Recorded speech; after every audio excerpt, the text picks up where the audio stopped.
Hi, this is Bruce from Rolux. We're going to run through a video on how to remove the half link in the drive chain.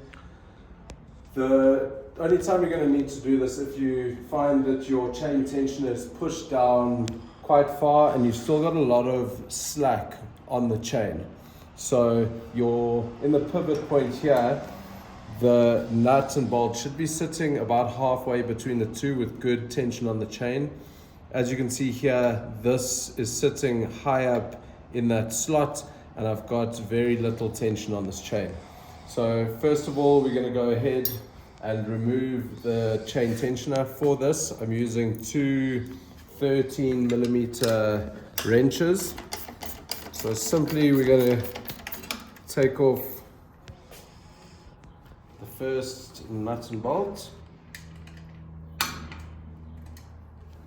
Side, do the same with the bottom nut and bolt and you'll feel the chain tensioner come free. You'll see on the pivot side that there is a washer included, so just keep that together with the chain tensioner. From here we're going to use a pair of long nose pliers and we're just going to locate the master link and the half link. So what we're going to do is just break the master link apart. So you'll take off the first locking part, the second, and then the third is just the link between the two. So the three we're going to keep together, and from there we can get our chain out. Now we're going to go ahead and remove the half link. So you'll see on the one side of the master link, it's just got a split pin. What we're going to do is straighten that out and pull that split pin out of the half link. Once that's out, we're going to remove the pin and then the half link is going to come out. From here, we're going to reinstall the chain. So start by putting in the link, and you're going to want the link on the side of the side plate. So once you're installing it, you want the link on that side, just so it makes it easier to put on the other parts.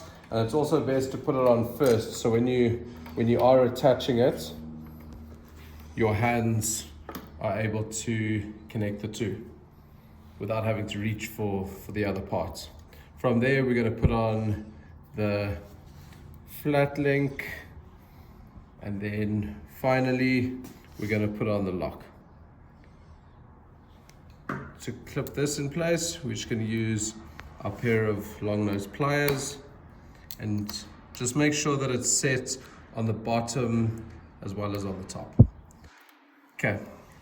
Finally, we're going to go and we're going to reinstall the chain tensioner. So start with the top and put the nut on. Next, we're going to put the bottom on. Remember, this side has got the washer. So we're going to put that on. And then we are going to fasten them into place. What we can do when we fasten them into place is we can use the grass box stopper as just as a pivot, as a holding point. So you can put that on there, and then you've got a free thumb just to make sure that you've got your tension correct. So when you're pushing it down, you want a small amount of movement. You don't want it to be too loose. That's why we got rid of the half link. And you don't want it to be too tight, or else it's going to wear down your chain tensioner. So like I said before, roughly in the middle of that pivot. And you can see there that that's a good amount of movement. Then we're just going to go ahead and lock it. If you lock the one side first, you can let it go completely and it's not going to move.